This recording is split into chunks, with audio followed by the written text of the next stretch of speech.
7,19,000 रुपये में ex showroom शुरू होने वाली सन 2000 की गाड़ी रेनॉल्ट की डस्टर, जिसने एक बेंचमार्क हासिल किया था, एक नया मुकाम, एक नई सीरीज, एक नया सेगमेंट चालू करने वाली गाड़ी थी, जिसको बाद में क्रेटा ने आप सेगमेंट लीडर बनकर एक नया आयाम दिया।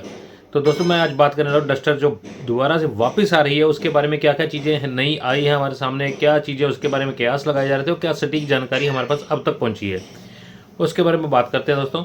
चलिए तो फटाफट से शुरू करते हैं अपना वीडियो।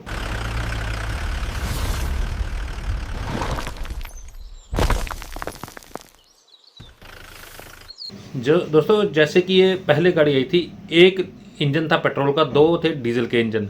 तो ये पॉपुलर क्यों हुई, सबसे बड़ी बात तो ये थी कि 7,19,000 बहुत ही वाजिब सा रेट था बेस वेरिएंट का। दो वेरिएंट हर एक में आते थे, हर एक में 1-1 लाख का डिफरेंस था। यानी कि पेट्रोल वेरिएंट में RXC RXL 7,19,000 8,19,000, फिर 85 PS वाला जो इंजन था इसका डीजल में, उसका भी ऐसी था 7,99,000 8,99,000 RXL। और टॉप ट्रिम 110 PS वाला वेरिएंट आया था, वो था 9,99,000 10,99,000, यानी कि 7 लाख से 11 लाख के बीच में सारे इसके वेरिएंट आ जाते थे। मेरे कहने का तात्पर्य है कि पॉपुलर इसलिए हुई थी कि ज़्यादा इसमें गुंजाइश नहीं थी कन्फ्यूज़न की। और दूसरी बात, जिनको फ्यूल इकॉनमी ज़्यादा अच्छी लगती है तो उनके लिए 85 PS वाला पावर का इंजन था डीजल का डाला हुआ। एक तो डीजल इंजन वैसे ही अच्छी फ्यूल इकॉनमी देते हैं, फिर थोड़ा कम पावर वाला इंजन है तो ज़्यादा अच्छी फ्यूल इकॉनमी देता था, और थोड़ा बजट में भी था, किफ़ायती भी था उस टाइम के हिसाब से। और जो पावर एंथुसियास्ट हैं उनके लिए 2012 के लॉन्च के बाद 2 साल बाद 2014 में इन्होंने निकाली थी 4x4 इसकी। तो रहती कसर जो कंप्लीट एक उस टाइम की कैटेगरीज चाहिए होती थी वो सारी इसने पूरी कर दी थी। तो ये 2012 से लेकर 2022 तक 10 साल इस गाड़ी ने अच्छा खासा राज किया। 2018 के बाद इसका डाउनफॉल तभी शुरू हुआ क्योंकि क्रेटा ने धीरे धीरे के फीचर ज़्यादा बढ़ाने शुरू कर दिए, ये उल्टा इन्होंने फीचर कम करने शुरू कर दिए। बीच में थोड़े बहुत इसको अपडेट मिले भी, लेकिन वो इतने ज़्यादा बढ़िया नहीं थे जो कि मॉडर्न एज के हिसाब से इसको साथ में लेके चल पड़ सकते। अब 4 साल बाद इंडिया के अंदर वापसी कर रही है। शक्ल सूरत बनावट की मैं ज़्यादा बात नहीं करूँगा क्योंकि शक्ल सूरत वैसे भी हमने DC दाशिया जो आती है वैसा ही कुछ इसके इंडिया के अंदर आने की जो गुंजाइश बन रही है। प्रॉपर तो तभी पता लगेगा जब ये छलावा अपना दूर करेंगे, कैमोफ्लेज गाड़ी से हटा के अब नई गाड़ी सामने आएगी जो प्रैक्टिकली क्या चीज़ें इंडिया के अंदर आ रही है। फ्रंट में DC की जगह डस्टर का लोगो, रेनॉल्ट का लोगो होगा, पीछे दाशिया की जगह डस्टर के लोगो के साथ नीचे डस्टर लिखा हमें दिखाई देगा। मेरे से मोटे मोटे तौर पर तो यही कुछ नज़र आ रहा है, बाकी जब आएगी गाड़ी फिर देख लेंगे। अभी सिर्फ मैं इंजन और स्पेसिफिकेशन के हिसाब से बात करूंगा ताकि जो धुरंधर इसके सामने अब खड़े हैं उनके सामने टिक पाएगी या नहीं टिक पाएगी। दोस्तों अब कहने की बात तो यह है, इंडियन इंटरनेशनल ग्लोबल जो इनकी नई योजना है उसके अंतर्गत 2027 तक, उसके अंतर्गत इंडिया में पहली गाड़ी डस्टर आइकॉनिक गाड़ी थी इंडिया के लिए। इंडिया में इनका ब्रेड एंड बटर था एक टाइम पे। वैसे भी मेरे को इंडिया में जो इनकी रेनॉल्ट की गाड़ियाँ आती हैं उनसे मेरे को कोई शिकायत नहीं है डिज़ाइन के मामले में। डिज़ाइन बहुत अच्छे होते हैं, रोड प्रेजेंस काबिल तारीफ होती है। दूसरी बात, ये गाड़ियाँ वैल्यू फॉर मनी भी बहुत होती हैं। चाहे वो काइगर अब की देख लीजिए, ट्राइबर देख लीजिए या क्विड देख लीजिए, चलती क्यों नहीं है क्योंकि ये अपडेट नहीं देते साथ साथ, और कोई ऑप्शन गुंजाइश ज़्यादा साथ में देते नहीं हैं। अब क्या हो रहा है, पहले विदेशों में तो बहुत बढ़िया इसमें 3 तरह के वेरिएंट आते हैं इंजन ऑप्शन में। इंडिया में क्या आएगा, इंडिया में पहले तो ट्राइबर वाला उठाया हुआ 1.0 लीटर का टर्बो इंजन इसमें डाला रहेगा पेट्रोल वाला, जो कि मैनुअल और ऑटोमेटिक दोनों के साथ आएगा। लोअर वेरिएंट्स में, हायर वेरिएंट्स में जाते जाते 1.3 लीटर वाला इंजन हो जाएगा, वो भी 3 सिलेंडर ही होगा, लेकिन उसमें पावर थोड़ी अच्छी खासी हमें मिल पाएगी। और अभी इसको मैनुअल ट्रांसमिशन और CVT के साथ ही लॉन्च किया जाएगा। CNG का कोई विकल्प इसमें नहीं दिया जा रहा अभी के लिए।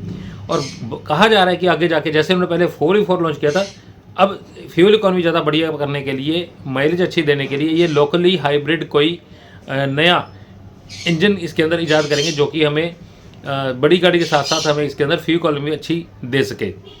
हाल फिलहाल तो यही कंफर्म है कि गणतंत्र दिवस वाले दिन 26 जनवरी को ये गाड़ी 2026 को लॉन्च की जा रही है।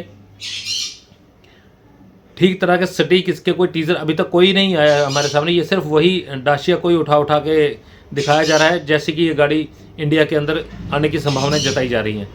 स्पेसिफिकेशंस हैं, जो इसके फीचर्स हैं, वो अभी तक कुछ भी सामने नहीं आया, लेकिन जो बेसिक जो चीज़ें हैं वो तो ज़रूर इसके अंदर देनी चाहिए। और रही बात इसके प्राइस जहाँ पे टिकेंगे, वो जाके इसको देखना पड़ेगा कि कहाँ ये गाड़ी फिट बैठेगी। हाल फिलहाल के लिए इसके बहुत ही सारे राइवल्स खड़े हो गए हैं। उस टाइम पे अकेली ये थी जिसने अपना एक मकाम सेट किया था, इसने एक नया वेरिएंट बनाया था, तो ये अकेली गाड़ी थी, जैसे कि इको स्पोर्ट थी मिड साइज़ के लिए। अब ये सब 4 मीटर से ऊपर ही गाड़ी हैं, तो ये मुकाम इसने शुरू किया था। रोड पर अच्छी थी। यहाँ पे क्रेटा सबसे बड़ी धुरंधर, फिर सेल्टोस, फिर विक्टोरिस, फिर ग्रैंड विटारा, फिर हाई रेडर, इतनी सारी, फिर कुशाक और टाइगन। रहती कसर अब सियरा आ रही है, जो कि पेट्रोल के अंदर 2 वेरिएंट इंजन ऑप्शन के, डीजल के अंदर 1 वेरिएंट इंजन ऑप्शन में, फिर मैनुअल ऑटोमेटिक, उसके साथ ही ईवी भी ऑप्शन दे रही है। ये भी इसी कैटेगरी की गाड़ी आ रही है। तो मेरे को डाउट इस चीज़ का है कि ये सिर्फ और सिर्फ पेट्रोल इंजन देकर, ना कोई हाइब्रिड ना कोई सीवीटी देकर हाल फिलहाल में जो कर रहे हैं ये, तो क्या ये कामयाब हो पाएंगे? मेरे को शंका लग रही है इस गाड़ी में। हाँ, फीचर शक्ल सूरत देख के तो अच्छी लग रही है देखने में गाड़ी, लेकिन शक्ल सूरत क्या होता है? शक्ल सूरत एलिवेट की बहुत अच्छी है। एलिवेट में एक ही इंजन डाला है, ऑप्शन को डाल ही नहीं। अभी मैंने पिछले वीडियो में बताया था आपको होंडा के कि इसके अंदर अब नई हाइब्रिड सिटी के अंदर डाला गया, जो हाइब्रिड वो इसके अंदर डालेंगे। तो पहले क्यों नहीं होश आती भाई? पहले क्यों नहीं करते ये काम? मानना तो ये है कि पहले पावर वाला काम है। स्टार्टिंग से ही अगर आपने इंप्रेशन अच्छा जमा लिया तो बात बन पाएगी। अब सियरा पहले कह रहे थे ईवी आएगी, अब कह रहे हैं नहीं, पहले आइस वर्जन आएंगे, यानी कि पेट्रोल और डीजल वर्जन पहले आएंगे। तो वहाँ पे उनकी माइलेज टेस्ट भी हो जाएगी और गाड़ी की पकड़ भी बन जाएगी। तो ये चीज़ें सारी गाड़ी को कामयाब करने में बहुत महत्वपूर्ण भूमिकाएँ निभाते हैं। जैसे कि अगर बात करें XUV700 की, और वहीं पे सफारी की और हैरियर की, अकेली XUV700 दोनों से 4 गुना ज़्यादा बिकती है। वो क्यों बिकती है? क्योंकि इसमें पेट्रोल वेरिएंट है जो कि इसको सस्ता बना देते हैं। हालांकि वैल्यू फॉर मनी कहीं ज़्यादा बेहतर हैरियर है अभी इसी टाइम पे, और सफारी भी इस कैटेगरी में आती है। लेकिन इनके पेट्रोल डीजल की ऑप्शन जो दे दी ना इन्होंने, तो इसको काफ़ी ज़्यादा आगे निकाल के ले गए लोग। तो ऐसे ही है दोस्तों, मैं तो यही असमंजस की बात थी, तो मैं आपके साथ शेयर करना चाहता था ये बातें कि डस्टर में जो कि चीज़ें आ रही हैं, क्या वो सफिशिएंट है इंडियन मार्केट में टिकने के लिए? क्योंकि आज तो बहुत फीचर्स एक तक भरे पड़े हैं, इंजन ऑप्शन भरमार पड़ी हुई है, हाइब्रिड आ रहे हैं, ईवी आ रही हैं, ऑप्शन बहुत सारी हैं। तो ये पता नहीं कहाँ टिक पाएंगे, वो आने वाला वक्त बताएगा। बाकी इसके फीचर, वैल्यू फॉर वेरिएंट वगैरह 26 जनवरी को आ जाएगी, तो उससे हम बात कर लेंगे। चलिए दोस्तों, सीट बेल्ट लगाकर आराम से ध्यान से गाड़ी चलाएँ, सेफ रहे और तंदुरुस्त रहे। नेक्स्ट वीडियो तक जय हिंद दोस्तों। ये दिल तोड़ने वाली वीडियो होती थी, सिर्फ सतर्क करने के लिए वीडियो थी।